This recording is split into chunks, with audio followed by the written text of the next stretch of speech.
maandiko inasema ya kwamba Mungu akasema wapake damu katika miimo ya milango. Na malaika atakapokuwa akikuja, atakapoona hiyo damu, ataruka hiyo nyumba. Bwana asiwe sana. That is why we call it Passover.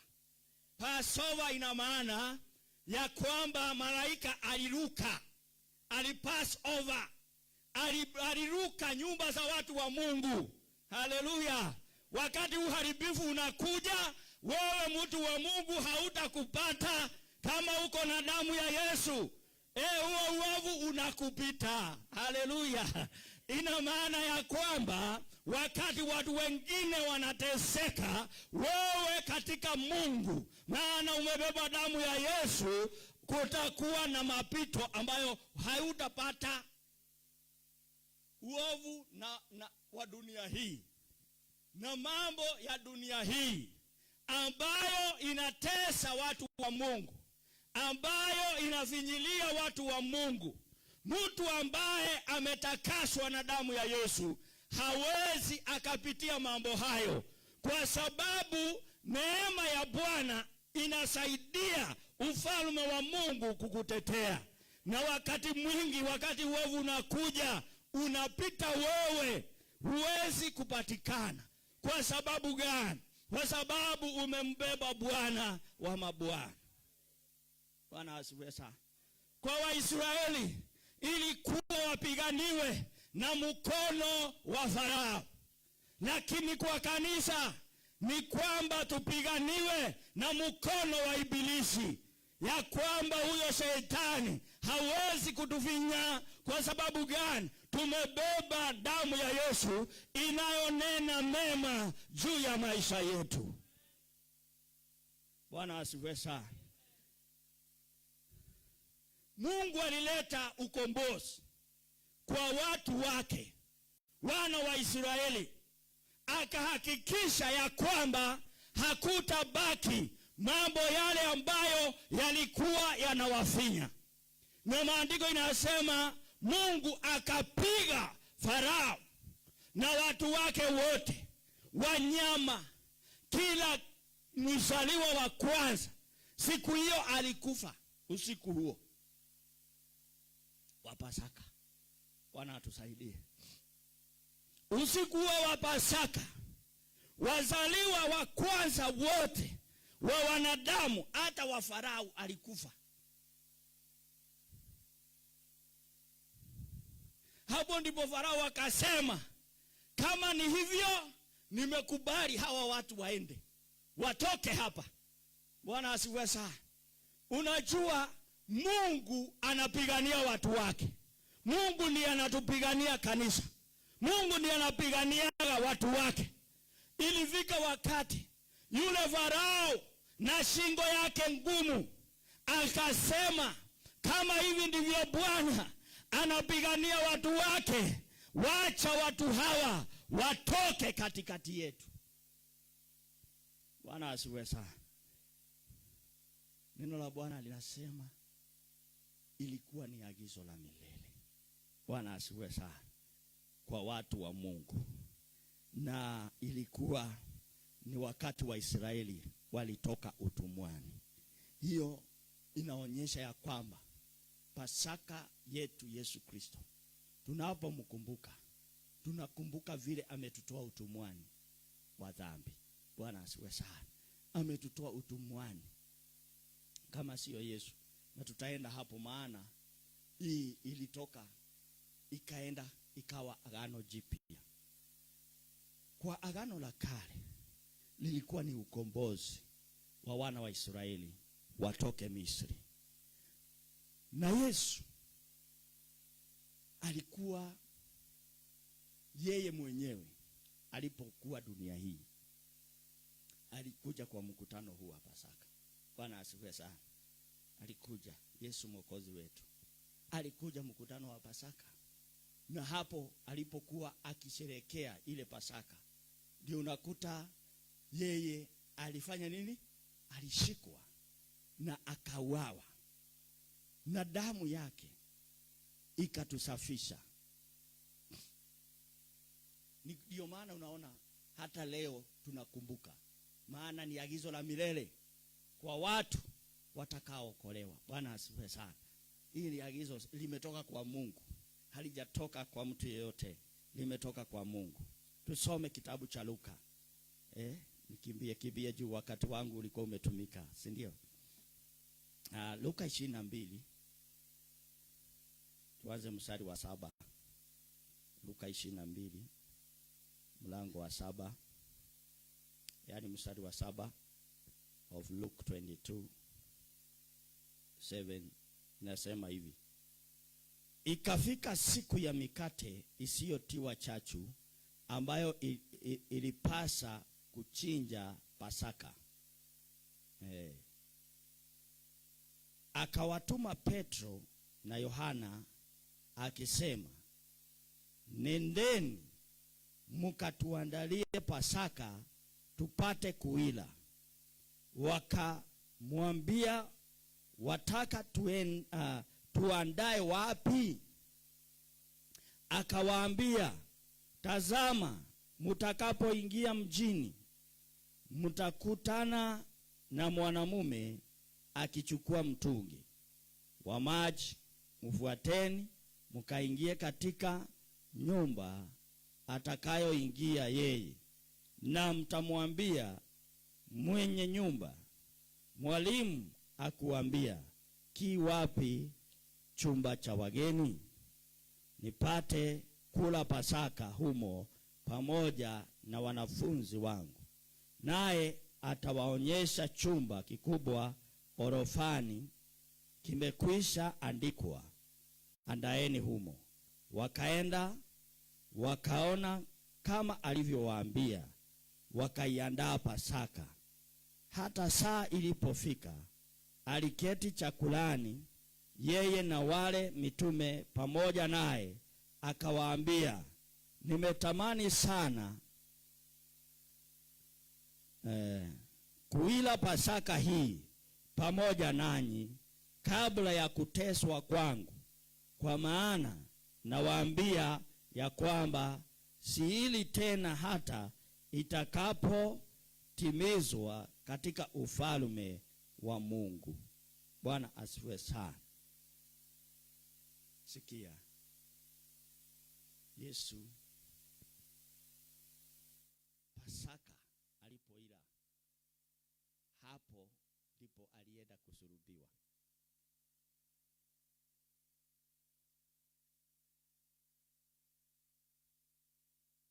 Anaambia Petro na Yohana, enendeni kijiji kinachotukabidhi,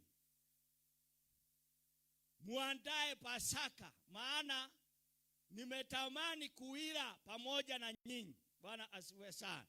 Kwa hivyo Pasaka ilipotoka kwa Waisraeli haikukoma, iliendelea mpaka siku za Mwokozi. Na Mwokozi tunamuona pamoja na wanafunzi wake akila Pasaka. Na hapa ndipo aliwaambia, hapo tumefika, ukisoma hapo chini anasema alipokula nao akasema kwamba nimetamani sana nile Pasaka hii pamoja na mnyinyi kabla ya kuteswa kwangu, maana hatutakula ingine mpaka kwa ufalme wa Mungu utakapotimia. Bwana asifiwe sana. Kumbe Pasaka tutakula mbinguni katika ufalme wa Mungu. Ndio maana hii ni kitu mzuri. Amen. Haleluya.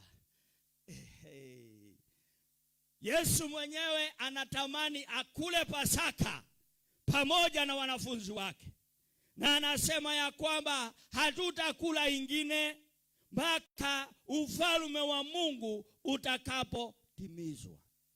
Bwana asifiwe sana. Kwa hivyo elewa ya kwamba kabla ya Bwana wetu Yesu Kristo tusherehekee, tuwe na agano jipya, maana sisi wa Kristo ambao tumeokolewa tuko katika agano jipya, na tunamsherehekea Bwana wetu kama Pasaka wetu, kwa maana damu yake ilimwagika. Na ukisoma hapo chini anasema akawapa kikombe, akawaambia kunyweni hii, maana hii ndiyo damu yangu imwagikao kwa sababu ya watu wengi. Bwana asifiwe sana. Anasema kuleni hii, akawapa mkate, akawaambia kuleni hii, maana huu ni mwili wangu. Kwa hivyo katika Pasaka hiyo Yesu akabadilisha mambo. Watu wa Agano Jipya wakapewa nafasi ya kwamba ile damu ya mwanakondoo ilimwagika pale wakati wana wa Israeli walikuwa wanatoka katika utumwa. Damu ya Yesu ikawa ndiyo sasa itamwagika, ndiyo tutolewe katika utumwa wa dhambi, tutolewe katika utumwa wa mateso, tutolewe katika utumwa. Wapendwa, tuokolewe kwa sababu Mungu alikuwa na mpango wa kuokoa mwanadamu katika jina la Yesu. Yeye alikuwa na mpango ya kwamba yani watu wake wawe huru, watu wake wabarikiwe, watu wake watembee katika maisha wakiwa watu ambao hawajafungwa. Amen. Bwana asifiwe sana. Mungu alikuwa ameandaa, mpendwa, Mungu alikuwa ameandaa ya kwamba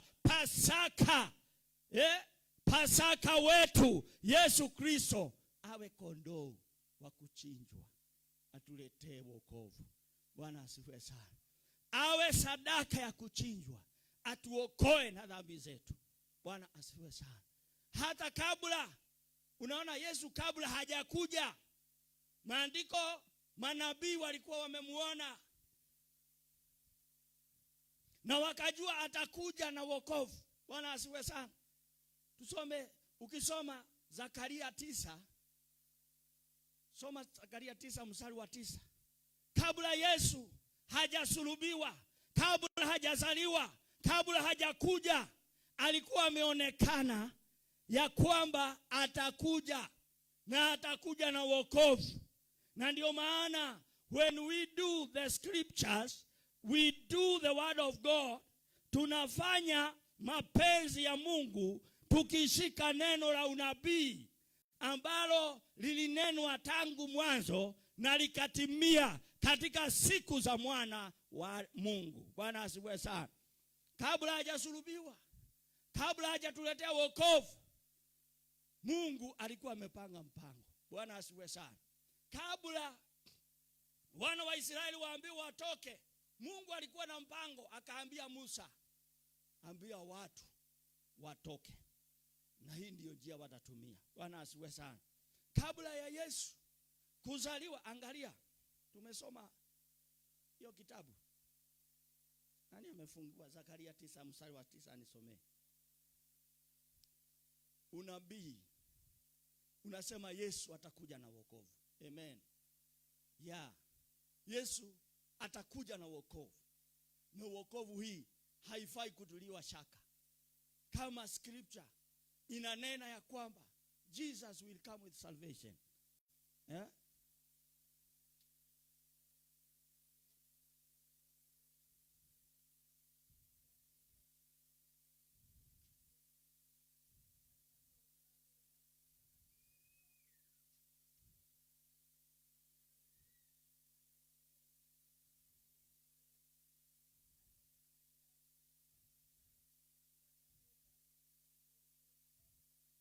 Amen.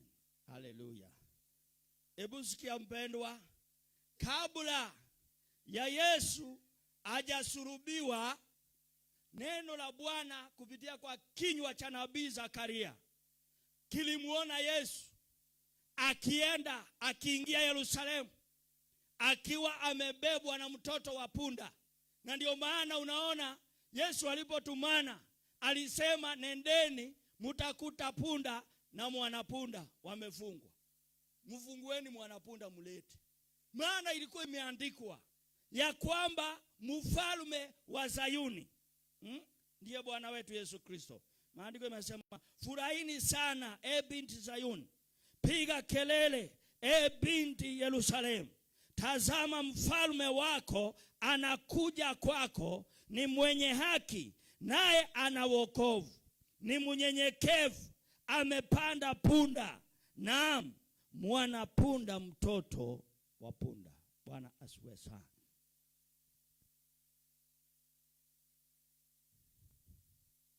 Unabii wa maandiko unamuonyesha Yesu atakuja na wokovu, ataleta wokovu kwa watu wake, kama vile Mungu aliwaokoa wana wa Israeli katika utumwa na akawatoa katika kogwa la ubaya na kufinyiliwa na Farao. Vivyo hivyo Yesu akaandaliwa aje atuokoe. Atakuja na wokovu huyo mwana atakapokuwa amepanda punda. Na ndio maana unaona Yesu hakupanda farasi, hakupanda gari, alikuwa mfalme, alipanda punda.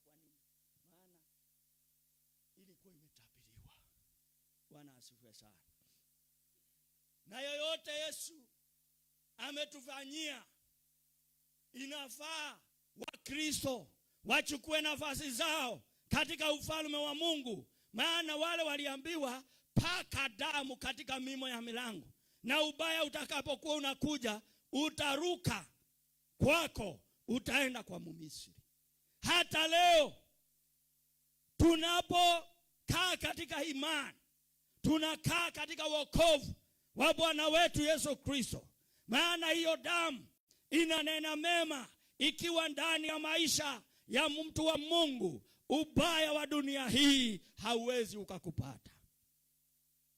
Hiyo damu ya Yesu ikiwa ndani ya moyo wako, ubaya na mambo ambayo ni ya kuharibika ya dunia hii haiwezi ikakupata, kwa maana Bwana yeye Mungu atakuja na wokovu. Haleluya. Neno la Bwana nasema atakuja na wokovu. Bwana huyu hatumpokei bure. Tunampokea Bwana wa uzima. Tunampokea Bwana aliye na wokovu. Tunampokea Bwana aliye na uwezo wa kiungu unaobadilisha mambo yote katika jina la Yesu. Kama unampokea Yesu, haupokei tu kitu dhaifu. Unapokea mwana wa Mungu ambaye ana uweza na mamlaka, na kila nguvu za giza huwa zinatii hili jina la Yesu, maana limeinuliwa juu ya majina yote katika ulimwengu wa sasa na utakao kuja. Jina la Yesu limepewa mamlaka, limepewa uwezo, limepewa nguvu. Ndiye Pasaka wetu, huyu Yesu mwana wa Mungu aliye hai. Leo tunakumbuka vile alijitoa, hatukumbuki vile atakufa. Tunakumbuka vile alijitoa kwa sababu yetu tupate wokovu. Tunakumbuka vile alijitoa ili sisi tupate baraka. Maana neno linasema alifanywa maskini ili tuwe matajiri. Neno linasema ya kwamba alibeba masikitiko yetu, alibeba huzuni zetu. Oh, Bwana wa uzima aliteswa. Bwana asifiwe sana. Alipokuwa akituletea wokovu. Na mambo haya mpendwa, yalikuwa yametabiriwa. Haikufanyika tu kwa sababu ya kufanyika. Yalifanyika kwa sababu God had a plan with his people. Bwana asifiwe sana. Kama vile aliwapangia watu wake watoke Misri na wakombolewe, vivyo hivyo akapanga wokovu utakuja kwa kizazi chetu kupitia kwa jina la Yesu. Bwana asifiwe sana. Sio huyu anatabiri peke yake. Angalia Isaya anatabiri. Isaya 53 inaongea habari ya Mwokozi, vile watu watamudharau, vile alidharauliwa na watu, mtu wa huzuni nyingi. Biblia inasema, soma 53 of Isaiah. Maana ni vizuri kutembea na neno la Bwana. Isaya 53. Tuanze mstari wa kwanza hadi wa 5.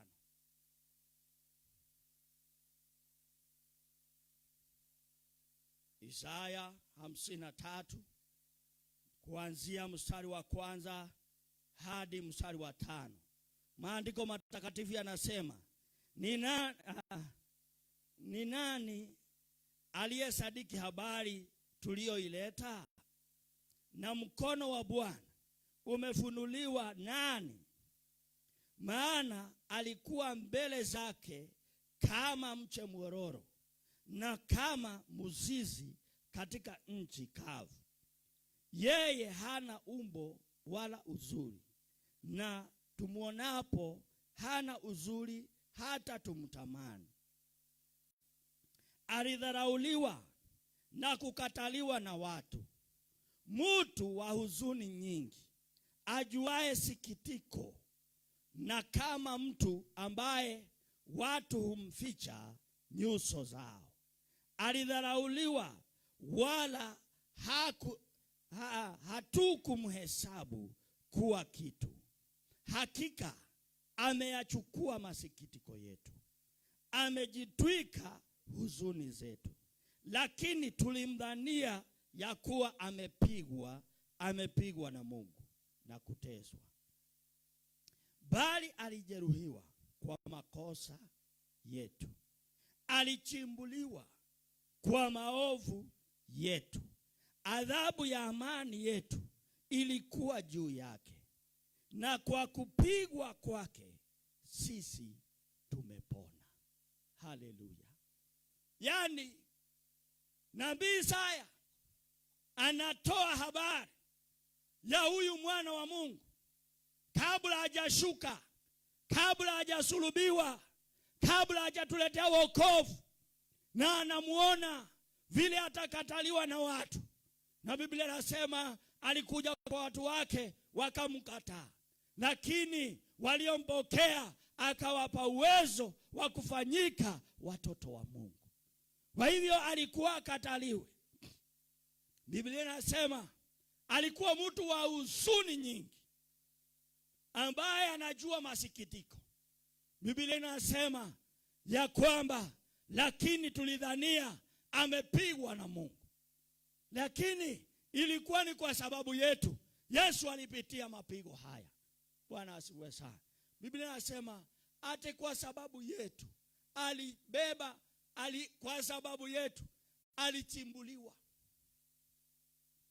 Kabla tujaingia hiyo, maana elewa ya kwamba sijui unaelewa mambo ya unabii, lakini unabii unatabiri mambo itakayokuja. Yeremia akaona Yesu akichimbuliwa, akipigwa mijeredi. Angalia Zakaria anamuona akipanda punda na ilimbeba Yesu. Bwana asifiwe sana. Angalia Zakaria anaona akiingia, na alipofika, ukisoma Injili nasema alipofika pale Bethfage akatumana aletewe mwana punda. Bwana asifiwe sana. Aingie Yerusalemu. Bwana atusaidie, maana ni vizuri kuelewa maandiko. Biblia inasema kwa sababu yetu Yesu akachimbuliwa. Wakati tunasema Yesu, hii wokovu wapendwa, wakati tunasema ati Yesu alisulubiwa, watu wanaona ni kama kitu ya rahisi. Watu wanaona kitu ya mchezo. Yesu alichimbuliwa. Unajua kuchimbuliwa ni nini? Kuchimbuliwa unajua ni nini? Kuchimbuliwa yani ni kutarora niyo. Yani ni kuraruliwa. Maana Mwokozi wetu Yesu Kristo walipomshika walimfanyia unyama. Walimfanyia unyama. Bwana wa uzima alichimbuliwa. Wale askari wa Kirumi walikuwa na viboko ambavyo walimchapa Yesu. Yani akigongwa hivi inatoka na nyama, akachimbuliwa.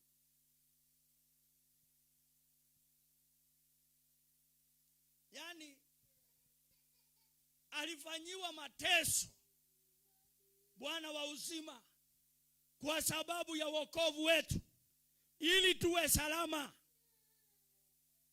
Alipitia aibu.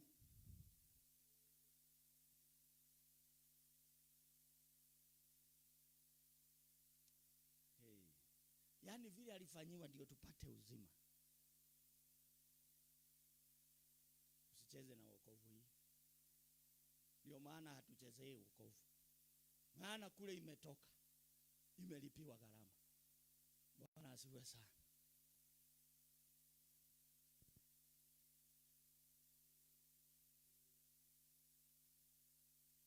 Ati alichimbuliwa kwa makosa ya nani? Hebu imagine, Yesu hakuwa na makosa. Yesu hakuwa na makosa. Lakini kwa sababu ya makosa yangu na wewe, yeye akachimbuliwa. Yani maandiko yanasema alichimbuliwa kwa makosa yetu.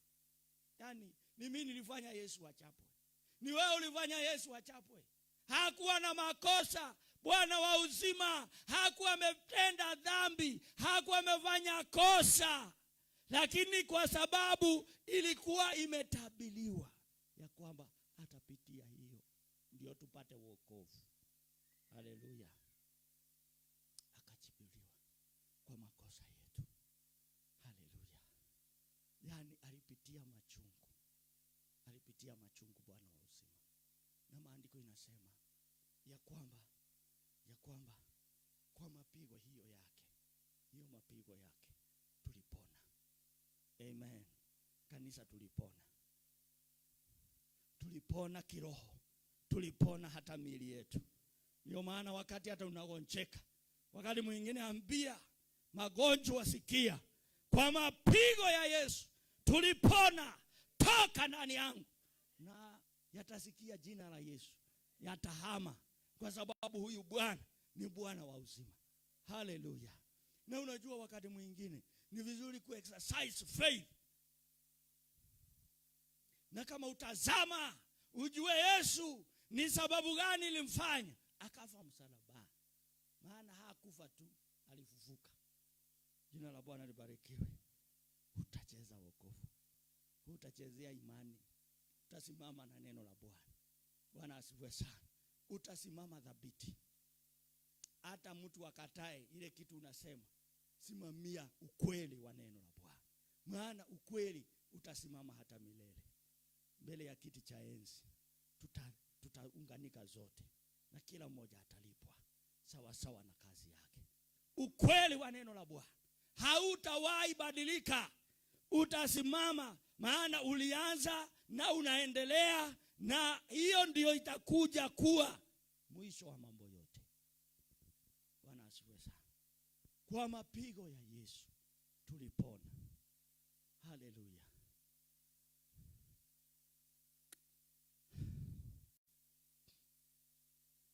Yatastaki. Naona time is not on my side. Tulichelewa kidogo. Lakini tuko na time. Maana ninajua niko na time nyingine itakuwa nikatia hapo. Uendelee, ndio mtumishi wa Mungu apate nafasi. Lakini heri ni jina la Yesu ambalo limetuokoa. Limetupatia nafasi tutumike mbele za Mungu. Yani kama vyombo. Hatukufaa, lakini kwa sababu ya damu hiyo ya Bwana wetu Yesu Kristo tumefichwa na maadui hawezi kutuona. Bwana asifiwe sana. Damu ya Yesu inaweza. Acha nikuambie.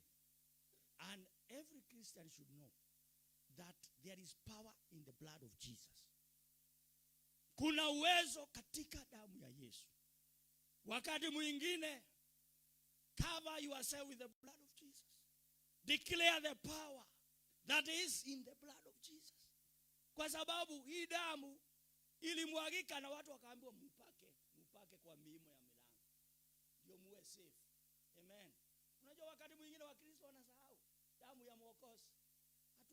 asubuhi kuinena. Unatoka tu unatembea dunia hii na ujui hii damu ndio inatuweka safe. Haleluya. When you put in your house, you will be safe. Hallelujah. Na malaika wa ubaya akikuja ana pass over. Bwana asiwe sana. Tuliokoka na tumeokoka ndio, lakini kumbukaga kunena hiyo damu ya Yesu, maana ina nguvu. Inaponenwa mahali misingi inatingizika. Misingi ya dunia hii, misingi ya mapepo katika ulimwengu wa roho inajua, haijui mtu mwingine, inajua jina la Yesu. Bwana asifiwe sana. Na kwa sababu vita vyetu hatupigani na mwili, tunapigana katika ulimwengu wa roho, lazima wakati mwingine tunawashambulia kupitia silaha ambazo tumepewa. Moja yake ni neno la Mungu, ingine ni damu ya Yesu. Hiyo ingine ni nini? Ni usafi, utakatifu. Unakaa katika utakatifu. Maana ukiwa mtakatifu, Mungu anapendezwa nawe. Uwepo wa Bwana unaenda pamoja na wewe. Ndio maana maandiko katika Zaburi nasema aketie mahali pasiri pake yeye aliye juu atakaa katika uvuli wake Mwenyezi. You will be protected. Wakati unakaa kwa utakatifu wa Bwana, wakati unanena damu ya Yesu ikutakase, itembee na wewe katika maisha yako, you have right to access the things of the kingdom. Yani hata watu wengine hata kusoma Biblia, wakienda kusoma Biblia wanalala, wanashambuliwa na hizo nguvu ziko ndani yao, zinawashambulia kiwango wanapata usingizi. Hazitaki wajue neno.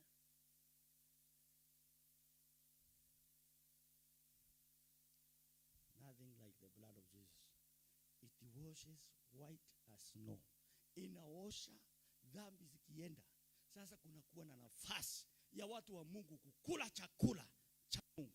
Bwana asifiwe sana. Chakula ambacho tunakula ni chakula kishukacho kutoka mbinguni. Naye ni mwili wa Bwana wetu Yesu Kristo. Anasema kuleni hii. Na unajua aliposema huu ni mwili wangu, kuleni, wengine walikataa. Walirudi. Biblia inasema walikuwa 72. Wakabaki 12. Waliokuwa wamefuata karibu walikuwa 72. Lakini waliposikia tukule mwili, tukunywe damu. Huyu mtu sasa anakuja sana. Tangu lini tukakula nyama za watu? Hawakujua anachomaanisha Bwana wa uzima. Ni vizuri kupambanukiwa na neno lake Bwana.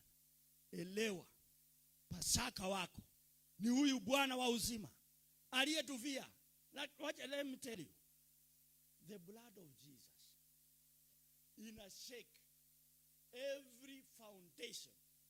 Evil foundations zinaangushwa. Sio kitu ingine, ni jina la Yesu. Tunapolitaja, nguvu za giza zinatoweka. Katika jina la Yesu kuna mamlaka na kuna nguvu. Siku moja karibu nitoroke, niliingia kwa ploti ya watu wabaya. Na nilipokuwa huko nikasikia usiku nikilala ninashambuliwa. Nikasema what is this? Ninashambuliwa kwa nini? Na mimi ni mtoto wa Mungu. Nikiamka asubuhi nikasema Bwana nisaidie. Na nikasikia uoga lakini ndani yangu. Nikasema hapa siwezi kaa, nitahama. Lakini wakati nilikuwa nimekata kauli ya kuhama, nikitembea hivi kwenda kazini, Holy Spirit akaniongelesha, akaniambia sio sisi tunafaa kutoroka, ni hawa wanafaa kututoroka. Bwana asifiwe sana.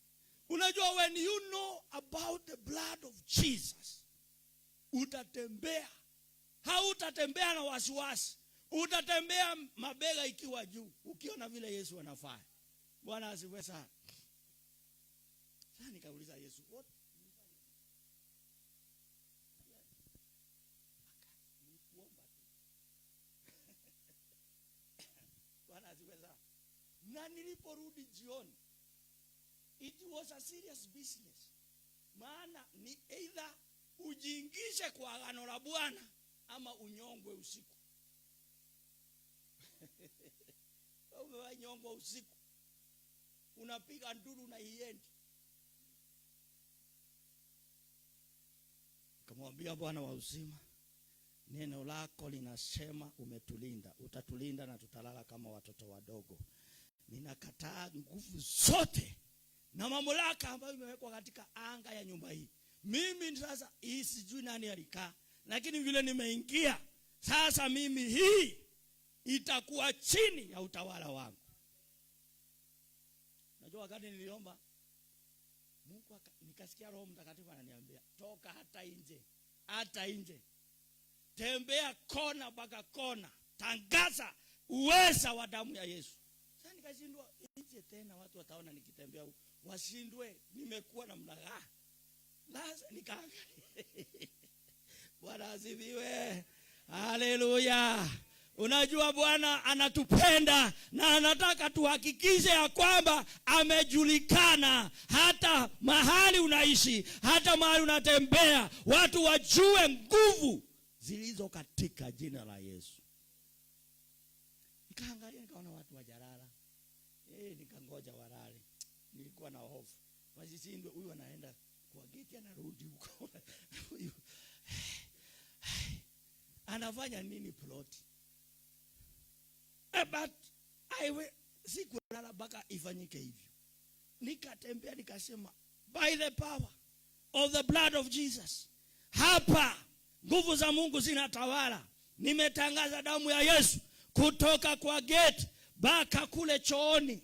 Chooni hizo zilikuwa mwisho huko. Nilipolala kama mtoto mdogo. And right runners walikuja.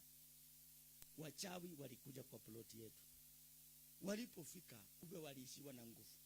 The blood of Jesus arrested them. Ikawakamata, wakaishiwa na nguvu, wakawa mabubu. Mimi niliamushwa, watu wakichapwa na panga. Nyinyi ndio mnatusumbua hapa. Nyinyi ndio mnatu. Nikashindwa, ninasikia lakini siwezi kuamka. Mungu amenipea usingizi, nimelala. Sasa nikaamka nikajua kaibodhiri hata. Unajua kama ujui vile kunaendelea, utokagi mara moja hata kwa nyumba. Unachungulia kwanza. Nikaenda kwa curtain nikaondoa. Nikachungulia. Nikaona watu wa ploti ninawajua. Nikaona wanachapa mtu. Watu hata wamefungwa na makamba. Sasa ndio nikapata ujasiri wa kufungua mlango. Nilipofungua mlango, naona watu wanataka kukatwa. Nauliza mwalimu mwingine hapo, ni nini mwalimu? Ananiambia hawa ndio wachawi. Wanatusumbua hapa pastor. Leo tumewakamata, tutawamaliza. By then I was not a pastor. Lakini wameanza kuniita hivyo. Roho Mtakatifu akaniambia, wewe ndio umesababisha hii. Watu wa wenyewe wakiuawa, hii damu inakurudia.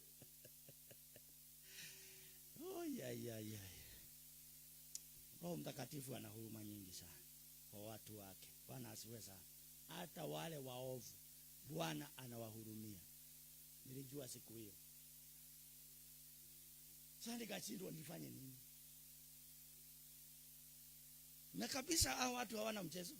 Wanasema tairi zikuje. Kwanza nikaona mwingine kwa gate, ako na tairi anakuja.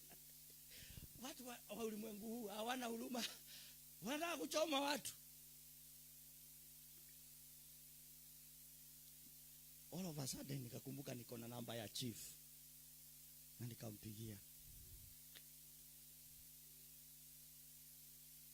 Akasema kimbia kwangu, muokoe hiyo watu wasichomwe. Na nilipoenda nikamwambia headmaster, chief anasema. Watu wote sasa wakasema, wakakaa kando kidogo. Wanaogopa serikali tena. Chief anasema askari wake wachukuliwe, wabebe hao watu. Kaanza kukaa kando watu, sasa ile mpango ilikuwa ikaharibika. Hawakuchomwa. Lakini headmaster akaniambia, hatuendi hata kwa chief, tunaenda polisi. Hao watu wachukuliwe. Tulienda siku hiyo, mimi sijui wachawi wana powers gani. Siku hiyo ndio nilijua. Tunaenda na gari, tunateremka pale daraja tu hii, gari ya daktari ya headmaster inazimika. Paka alipita mbele yetu, paka mnyama huyu paka akapita. Sasa gari ikaisha, akaniambia oi pastor, ndio hao. Sasa mimi sijui ni kina nani, namuuliza ni kina nani hao, akaniambia ndio hao wachawi hao. Wataki tuende. Kamuuliza sasa, kuna nguvu katika damu ya Yesu. Nikatoka nikazunguka ile gari, nikamwambia, alafu nikaingia nikamwambia weka start. Akapiga chuchu, ikachukua. Kaona mwalimu wako na wasiwasi. Tukaenda, tukakuja. Tumefika pale kwa msikiti ile ya daraja. Paka mwingine wa madoa black na white. Gari inazima kabisa, mataa kila kitu inazima.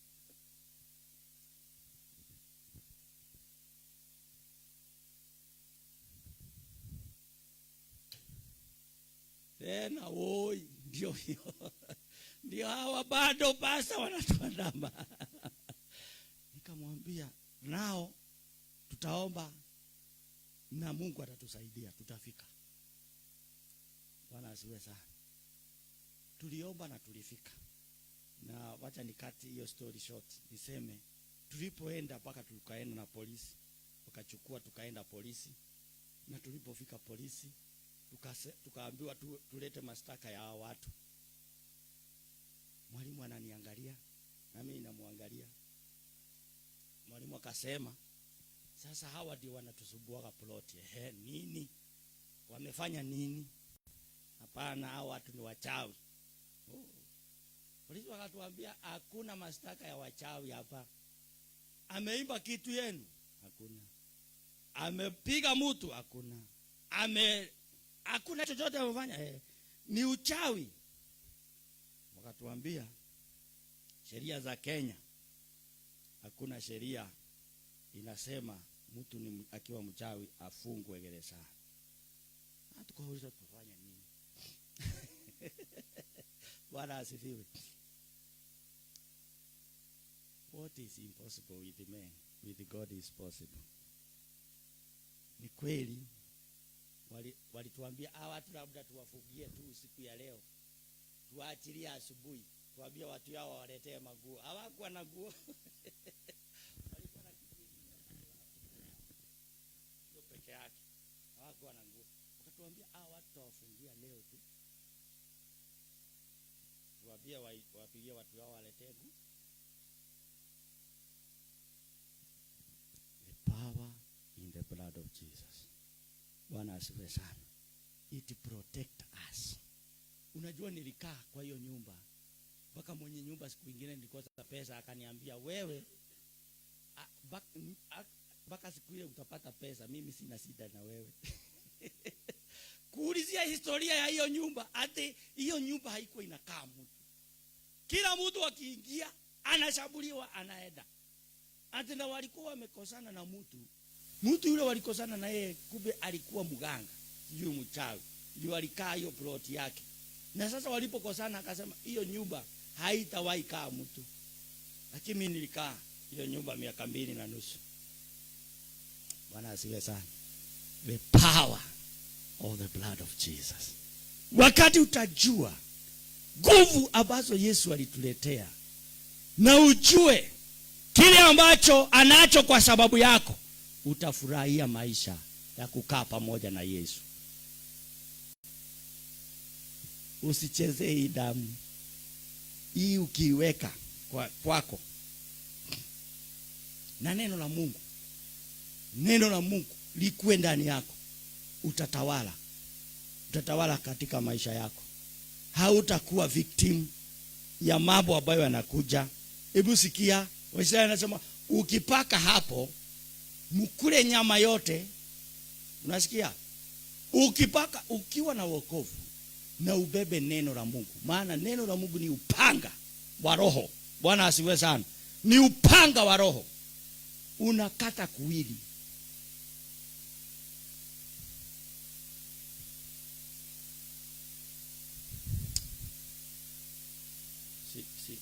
Kuja hapo kwa kinanda. Tunataka kuomba.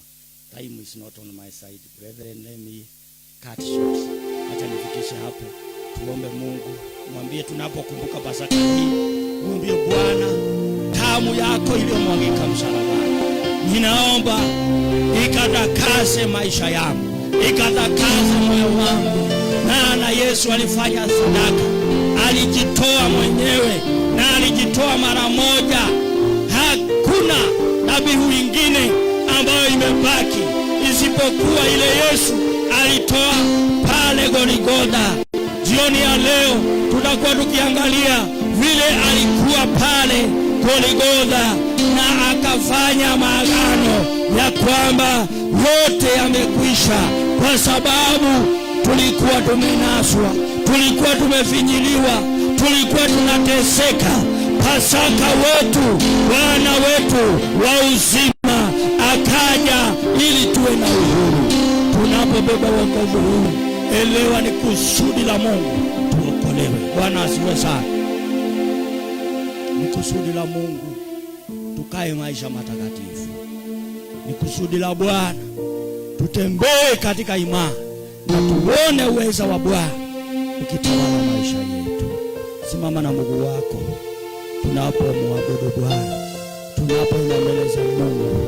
Mwambie Bwana wa uzima, hiyo damu ambayo inanena mema hata katika mchana wa leo, mpendwa, damu ya Yesu bado inanena mema katika jina la Yesu. Jina la Yesu libariki iwe. Jina la Yesu libariki. Haleluya.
Yes,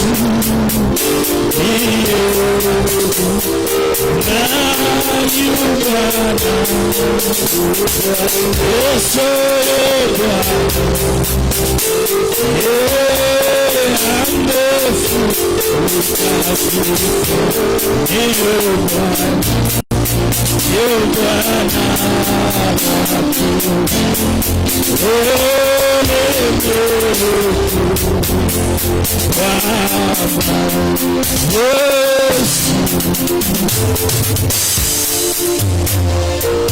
twende mbele za Bwana, mwambie Bwana katika mchana wa leo tunapokumbuka Pasaka wetu, Bwana wetu Yesu alivyosulubiwa, alivyochimbuliwa kwa makosa yetu, na maandiko yanasema kwa mapigo yake tulipata kupona. Bwana tunakushukuru, tunakuinua, tunakutukuza. Wewe ni Bwana, wewe ni Mwokozi, wewe ni mfalme wa amani.